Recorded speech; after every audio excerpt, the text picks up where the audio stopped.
Y es importante señalar que el problema no se debe visualizar en términos de lo que está ocurriendo ya o lo que puede ocurrir ya, sino en términos de lo que el canal calcula que puede ocurrir con las reservas en verano. Es allí donde realmente se centra el peligro, el riesgo operativo, ¿no? ¿Por qué? Porque es en verano precisamente donde los niveles bajan, y para poder evitar que esos niveles bajen a niveles indeseables en verano hay que empezar a tomar restricciones ya. ¿A qué nos lleva todo esto? Bueno, a corto plazo tienen que buscar algunas alternativas de muy corto plazo que tienen que mejorar la capacidad de abastecer de agua potable a algunas poblaciones, porque al final sabemos que el consumo de agua, del agua de la abuela, tiene dos grandes rubros, que es el canal y el consumo humano, ¿no? Entonces se está buscando paliar por ambos frentes, buscando nuevas alternativas para consumo de agua potable en los asuntos humanos cundan. Las cuencas. Al economista Horacio Estriví, amigo de la casa, una de las personalidades del pensamiento económico y financiero de este país. ¿Cómo estás, Horacio? Bienvenido, buen día.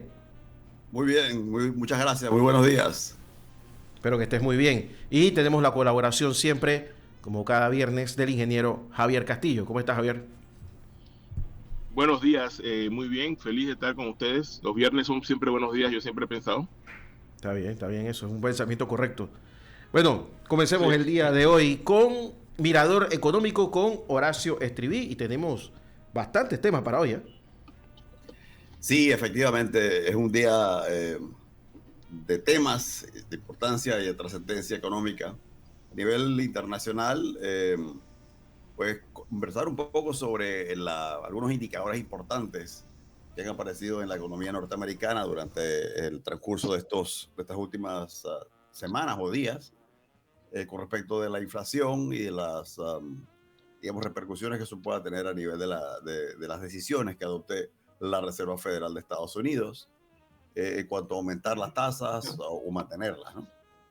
En segundo lugar, quisiéramos conversar un poco sobre el Canal de Panamá, que es un tema que ya hemos abordado en este programa, y que consideramos que tiene muchísima importancia por razones obvias, ¿no? Por lo que eso representa para nuestra economía. Y en ese sentido, discutir un poquito sobre la base de algunas de las declaraciones que ha venido formulando el señor administrador Ricardo Ortega Vázquez con respecto de cuáles son las perspectivas de corto plazo y de largo plazo, para poder hacer frente a la situación que vive el canal, tanto en cuanto al aspecto de las restricciones que se han tenido que adoptar por razón de la caída de los niveles de agua del agua de la Alajuela, del lago Gatún, y luego entonces conversar un poco sobre cuál es la panorámica desde la perspectiva de más largo plazo, de cuáles podrían ser algunas opciones que se han presentado para mejorar la capacidad de embalse a través del represamiento del río Indio. Pero por último, y en ese respecto también quisiéramos abordar un aspecto que naturalmente es de algún grado de preocupación en cuanto al canal, y es cuáles son las alternativas que pudieran constituirse en, digamos, rivales comerciales del canal a mediano y largo plazo. Lo que queremos es de un punto de vista de teoría económica, si se quiere, el riesgo de que eso suene un poco técnico, trata de explicar digamos, las complejidades, las dificultades propias de que surjan o aparezcan de pronto y de la nada o de forma rápida e inmediata competencia al canal. El punto, la conclusión que queremos demostrar, o la tesis que queremos demostrar, es que competir contra el canal es posible, pero no es algo fácil y exige de un alto grado de inversión para poder, si así se quiere, montar un sistema que realmente se constituya en lo que en economía llamamos como un sustituto perfecto, si se quiere, del canal. Tú sabes que me parece, especialmente ese último tema, me parece muy importante, Horacio, porque nosotros tenemos demasiada gente que grita fuego cada vez que hay cualquier problema, ¿no? Buscando relevancia. Para mí las redes sociales han matado el análisis. Efectivamente. Y Efectivamente. yo quiero que la gente me considere que yo soy un influencer, no un Sí, sí. economista, pero un influencer, y salgo por ahí diciendo se va a acabar el mundo o se va a acabar el mundo. Y es importante hacer el análisis más detallado, ¿no? Así es, Javier, porque yo creo que tú has tocado lo medular, que realmente aquí el análisis ni siquiera es la importancia de lo que vamos a hablar, ni siquiera es accesorio, parece mentira. Simplemente vamos a tomar esto como un ejemplo más digamos, del rigor que debe caracterizar la discusión de cualquier tema económico, antes de que caigamos un poco ¿sabes?, en esas posturas simplistas, a veces carentes de fundamento y que no responden a un verdadero análisis metodológico, ¿no? Que tome en cuenta todos los factores. Y en forma alguna estamos sugiriendo que debemos dormirnos en los laureles porque ya el canal de Panamá no tiene competencia, etcétera. No, por el contrario. Pero creo que hay que poner estos temas de interés nacional en las perspectivas que debe ponerse, ¿no? Que a veces, lamentablemente, es lo contrario de lo que ocurre en las redes, como tú has señalado. Sí, economista de TikTok. A ver, ¿cómo comenzamos, maestro? De TikTok. Bueno, el término lo has acuñado tú, no yo, ¿no? Sí, mira, en el plano internacional, quizás resumir lo siguiente. Como ustedes saben, la economía norteamericana ha venido enfrentando desde el periodo post-COVID, pues primero una marcada expansión a través de política fiscal de los gobiernos sucesivamente de Donald Trump y luego de Biden, para poder un poco contrarrestar la caída de la demanda producto del COVID, pues se introdujo una política fiscal bastante agresiva, eso condujo a un aumento en el déficit, pero sobre todo condujo a un aumento considerable en la demanda, y eso a su vez que superó con creces la oferta que a corto plazo se contrajo, la oferta de bienes y servicios, y esto naturalmente devino en una inflación que a su vez contagió a gran parte de la economía mundial. Y esto generó la reacción de la Reserva Federal, que es lo que se define como política monetaria, y que consistió básicamente en un aumento de las tasas de intereses a fin de poder contener un poquito el crecimiento de la economía y sobre todo el crecimiento de la inflación. Esto a riesgo naturalmente de ir enfriando, si se quiere, no solamente la economía, sino también el empleo. El resultado de eso en el 2023 es que continuó el proceso de ascenso, pero se ha venido deteniendo progresivamente, ¿no? Esto ha sido naturalmente una simplificación lo que he hecho, pero lo importante aquí es lo siguiente, que recientemente aparecieron cifras que reflejan lo siguiente. Uno, finalmente pareciera que el nivel de desempleo en Estados Unidos está aumentando levemente, o lo que es lo mismo, pareciera que se está marchando hacia lo que se podría definir como el enfriamiento o del mercado laboral. En primer lugar. En segundo lugar, también aparecen cifras importantes con respecto a la inflación de agosto del mes pasado, que refleja más o menos lo siguiente. Y se utilizan dos grandes indicadores. Uno, que es el equivalente a lo que en Panamá podríamos llamar el índice de consumidor, el índice de precios al consumidor, que ellos llaman Consumer Price Index, que recoge poco más o menos la evolución de una canasta representativa de bienes y servicios en Estados Unidos y que incluye, entre otros rubros, por ejemplo, el precio de la gasolina y el precio de los alimentos. ¿Qué ocurre con este indicador? Bueno, que naturalmente está sujeto a la volatilidad que representa los aumentos del combustible, por decir un caso. Y efectivamente, en el mes de agosto, como consecuencia de varios factores, entre otros, principalmente la decisión de Saudi Arabia de mantener una política restrictiva en la producción de crudo, ha habido un aumento leve en los mercados norteamericanos de gasolina, aproximadamente un 10-15%, varía de estado a estado. Y esto naturalmente incide a corto plazo sobre un aumento de este indicador inflacionario. Sin embargo, hay otro indicador importante que es el que se llama el core inflation, que básicamente es lo mismo que el indicador anterior, excepto que excluye estos dos rubros tan volátiles y por ende nos da una perspectiva un poco más de largo plazo de hacia dónde se está comportando la tendencia inflacionaria a más largo plazo. En este caso, pues el core inflation, que excluye estos rubros de petróleo y de alimentos, naturalmente muestra una mayor estabilidad y una visión un poco más optimista de que continúa el proceso de descenso inflacionario. Y la otra cifra importante que se publica ayer, y lo voy a decir en términos no tanto cuantitativos, sino cualitativos, es que a pesar de todo esto, a pesar del alza en las tasas de interés, a pesar del alza en la gasolina a corto plazo, por otro lado, y el descenso del empleo, el indicador consumo e inversión pareciera mantenerse más o menos estable. Ustedes saben que el Producto Interno Bruto se divide en grandes rubros que incluye el consumo, más la inversión, más el gasto gubernamental, entre otros factores, ¿no? Pero sin entrar en mucho tecnicismo, la convergencia, la amalgama de todos estos indicadores demuestran varias cosas. Primero que nada, naturalmente, señales mixtas, como es natural cuando analizas cualquier economía. Pero la tendencia de esas señales mixtas parecieran propender a una conclusión, y es que la economía norteamericana efectivamente marcha poco a poco en el camino hacia una desaceleración progresiva, pero no abrupta, y por ende se prevé la posibilidad de un aterrizaje, lo que se define en economía como un aterrizaje suave, un soft landing de la economía. Creo que se traduciría esencialmente en que la Reserva Federal de Estados Unidos, por el momento, no va a aumentar la semana que viene sus tasas de interés, y que pareciera que se aproxima, entonces estamos aproximando a un periodo donde ya concluiría esta fase de alza en las tasas de interés. Lo dejo hasta allí para hacer algunos comentarios finales sobre este tema. Me parece importante aclarar que la palabra desaceleración en este contexto no es mala. No. Porque los Estados Unidos se habían sobrecalentado, ¿no? Así es. Muy bien planteado. Muy bien planteado. Porque lo que pasa es que yo creo que por sí sola uno dice desaceleración y uno dice, wow, pero ¿por qué queremos eso? ¿No? Nosotros queremos seguir avanzando a toda velocidad y eso genera un montón de problemas, inflación descontrolada, etcétera, etcétera. La otra cosa es que la razón por la que nosotros seguimos hablando de estos temas es porque Estados Unidos es el principal consumidor y donde ellos entran en crisis, ellos jalan al resto del mundo en una crisis también, ¿no? Y a nosotros eso no nos conviene, ¿verdad? Y yo diría que ese es el segundo factor, y el tercero lo discutíamos anoche tú y yo off the record, y es la incidencia que pueda tener eso o no en las tasas de interés a nivel de otros países, ¿no? En el caso específico de Panamá, por ejemplo, claro, que es donde queremos concluir este punto, el resultado es un poco impredecible, porque toda la noche me decías, bueno, pero ¿cómo afecta todo esto a Panamá?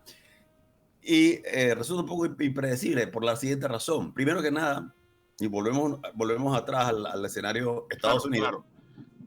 Es donde debe partir el análisis. Si bien yo señalé hace un momento que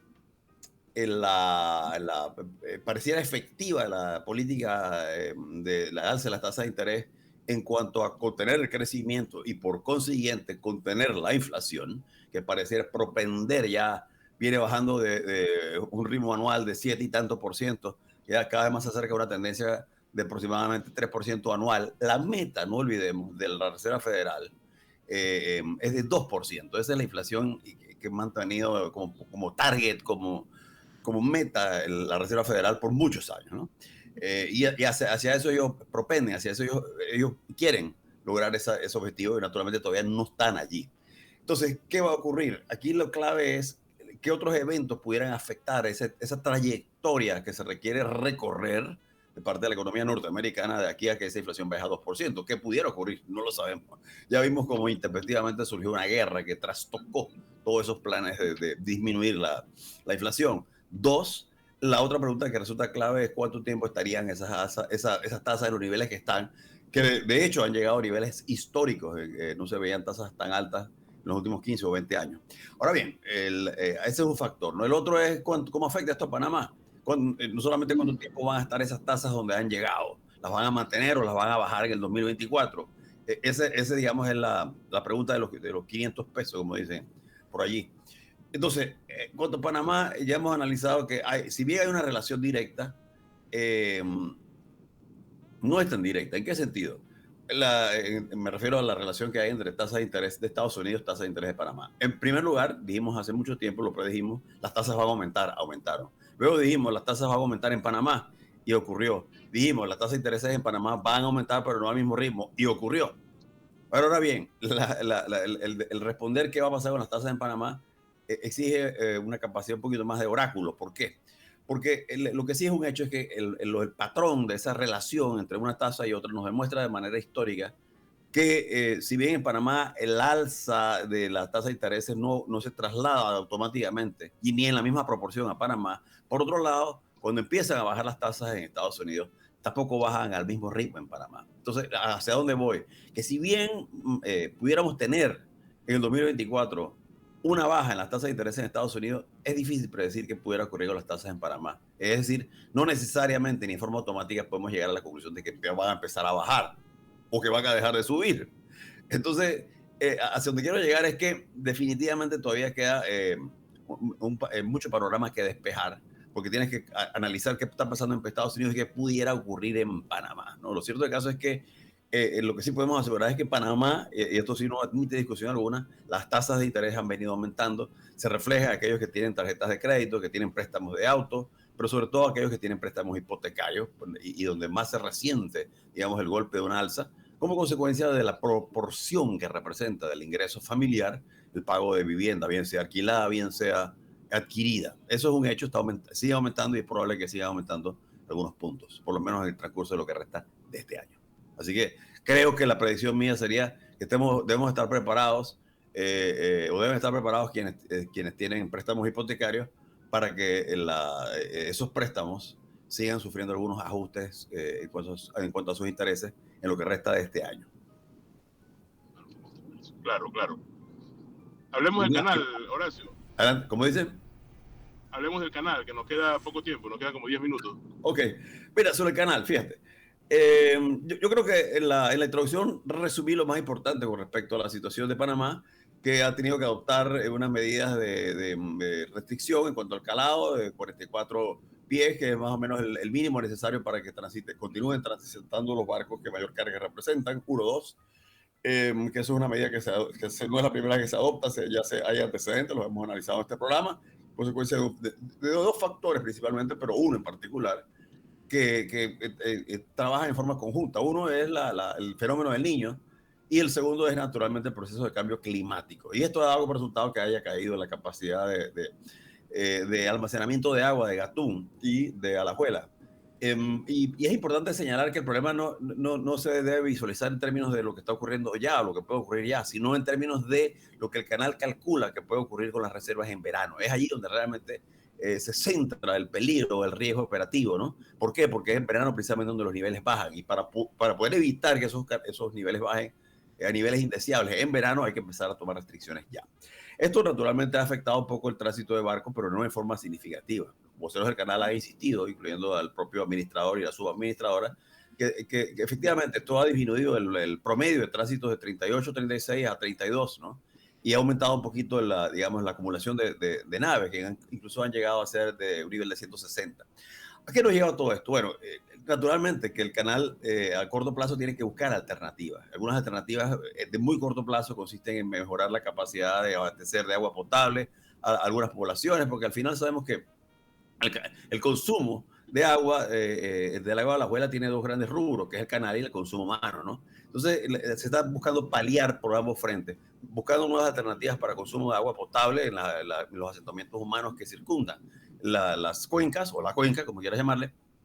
En segundo lugar, mejorar la eficiencia, la utilización, en la reutilización del agua, sobre todo a nivel de las esclusas que se construyeron durante la ampliación, ¿no? Ese es a corto plazo. El mediano plazo es un poco más complicado porque requiere de un estudio que para el embalsamiento del río Indio, esto conlleva una situación delicada desde el punto de vista político y de asentamientos humanos, porque hay un censo que indica que hay casi 10.000 familias, y además de esto es un proceso demorado porque por ley el Canal de Panamá no puede construir embalses, y eso es una de las cosas que habría que resolver, y lo plantea Catín Vázquez. Es decir, la decisión fundamental aquí, una vez se haga el estudio de factibilidad, y ya existen los recursos para el estudio, y ya existen inclusive los recursos probablemente para la construcción de buena parte de esa obra, la decisión que hay que tomar es quién hace eso y cuándo se hace. Entonces, aquí estamos en un caso clásico en donde nuestra democracia debe ser funcional, debe ser rápida y debe tomar decisiones rápidas, ¿no?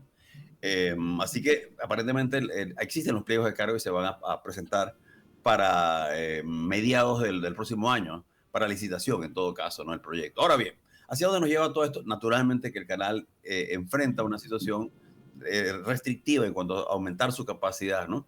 De pasar barcos y pasar carga, y de pasar principalmente todo un conjunto de bienes que son fundamentales para el comercio regional e internacional. Y esto hace que aparezcan algunas ofertas, algunas posibilidades que no voy a analizar por razones de tiempo, pero que básicamente tienen que ver con una variante que va desde variables o escenarios que van desde construir un canal por diferentes países, o hasta reforzarlo, lo que se llaman las plataformas multimodales, que consiste básicamente en una combinación de tren, aeropuerto y carretera. ¿Qué ocurre? Panamá sigue teniendo una ventaja frente a esas alternativas, cuando menos a corto plazo, ¿no? Y no es que Panamá, el canal sea invulnerable, sino que el canal, lo primero es que parte de una situación tal que economía llamamos economías de escala, que quiere decir, en pocas palabras, que el canal de Panamá, desde que se construye hasta que se expande, se amplía recientemente, ha requerido un nivel de inversión muy, muy, muy grande, y ha logrado ya capturar una porción importante del mercado de tránsito interoceánico. Y que si bien puede haber competencia, digamos, no debemos preocuparnos de que va a colapsar el canal y que no va a haber nadie que pase barcos, por la sencilla razón de que para poder competir contra esa alternativa, que es el canal de Panamá, habría que desarrollar una infraestructura de miles de millones de dólares, y que para captar un mercado que se puede decir que es un mercado incremental, adicional, que no es un mercado tan grande, porque aquí la competencia lo que buscaría es capturar esa demanda incremental o esa demanda adicional a la que existe actualmente, que Panamá no podría captar como consecuencia de sus restricciones. Ahora, hay que tomar en cuenta que el canal de Panamá ya de por sí opera apenas a un 70%, y que por consiguiente poder capturar ese otro 30% de ese mercado adicional no le sería difícil en términos de las inversiones que tendría que desarrollar y el tiempo, que es el otro factor que quería incluir dentro del análisis como proyecto de inversión, y es el tiempo. No, debemos despejar de la mente cualquier posibilidad de que cualquier alternativa que surja del canal se va a poder construir rápidamente. Eso es algo que exige mucho tiempo. ¿Hacia dónde voy entonces? Yo creo que si bien tenemos un problema con el canal y que es producto de varios factores, pero principalmente ahora del tema de las restricciones producto de la utilización del agua, por otro lado, yo creo que tenemos que ver esto con frialdad, con calma, ¿no? Y en forma estratégica. En el sentido de que el canal de Panamá ya de por sí tiene una eficacia y una eficiencia y una reputación probada, 1, 2, ya de por sí gozamos de lo que en economía se llama economías de escala, ya no es fácil entrar a competir con Panamá porque tendrías que desarrollar un proyecto de inversión de una escala similar a la del canal. Y por último, inclusive, en el peor de los casos, en el peor de los escenarios, y aquí termina un poco el análisis, siempre existe la posibilidad de que Panamá efectivamente fortalezca su capacidad multimodal. ¿A qué me refiero? De hecho, producto de esas restricciones acuáticas, de esas restricciones que se han implementado recientemente, ha aumentado el trasiego de contenedores a través de la plataforma multimodal, combinación de principalmente carretera y tren. Y eso ha representado un alivio, sobre todo para aquellos barcos que llevan y traen contenedores, ¿no? Y si bien es cierto que eso representa un incremento de un 5 o 6% en los costos de transporte interoceánico de un contenedor, es un monto relativamente bajo, ¿no? En consideración a todos estos factores. Y eso te indica a ti que en el peor de los casos, Panamá, además de desarrollar una mayor capacidad de tránsito por su canal, podría también continuar en el proceso de desarrollar autopistas, puertos y otros mecanismos multimodales para poder capturar esa carga adicional o esa demanda adicional que se presenta producto de la proyección en el crecimiento del comercio mundial. Tú sabes, Horacio, que escuchándote hablar me doy cuenta que no es que podemos bajar la guardia, no es que no vamos a tener competencia, lo normal es tener competencia, pero entre el hecho de que tenemos una posición ya ganada, que somos como quien dice el campeón defensor, y de que la gente a cargo están analizando los siguientes pasos, que eso es la otra cosa que, aunque yo pienso que estamos atrasados, el tema de Río Indio es una cosa que yo vengo escuchando hace varios años y que no se ha materializado. Y bueno, el tema de la expansión del canal también es algo que entró un poquito tarde, pero que se hizo.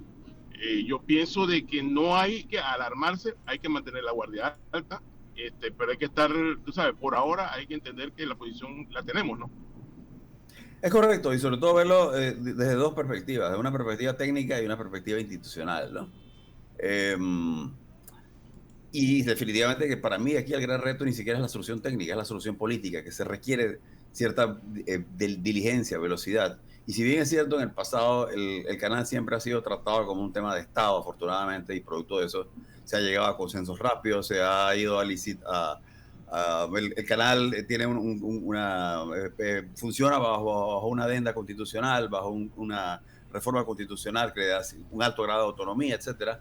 El reto que se está enfrentando ahora mismo ahora es ese, de nuevo, no es la necesidad de darle al canal o no, y si no se la vas a dar, buscar una alternativa, la capacidad institucional necesaria para poder rápidamente gestionar estas soluciones de mediano y de largo plazo.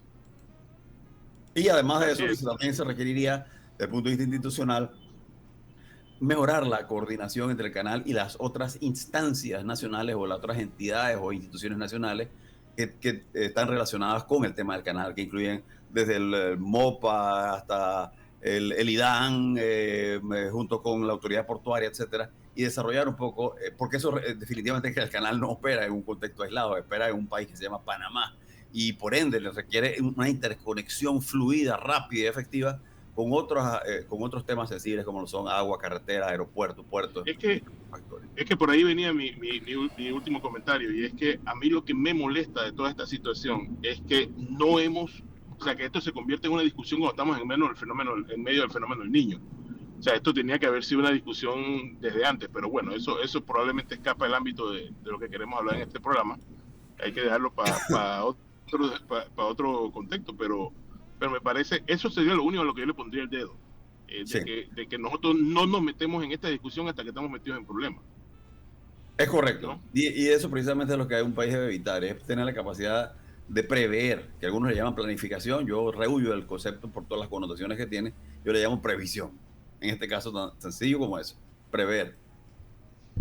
Caballero, Guillermo, no sé si quieres... No, yo pensaba que mientras que Panamá siga liderando el Producto Interno Bruto de la región, no hay ningún país latinoamericano con la capacidad de, por sí, hacer esto, y tendría que tener el apoyo de alguna superpotencia. Per cápita. Claro, alguna superpotencia, y hay una señora por ahí que está vigilando que ninguna superpotencia lo haga, así que mientras eso suceda, yo creo que estamos tranquilos.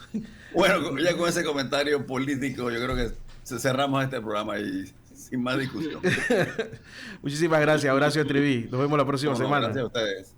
Javier Castillo, gracias por la colaboración. Un abrazo y nos vemos la otra semana. Saludos, Guillermo. Hasta luego. Don Diego, vamos a la pausa. Este fue Mirador Económico con Horacio Estriví. Recuerden que lo pueden volver a escuchar y ver en Radio Ancon en YouTube a partir de esta tarde o mañana. Así que ahí está. Vamos a la pausa y regresamos.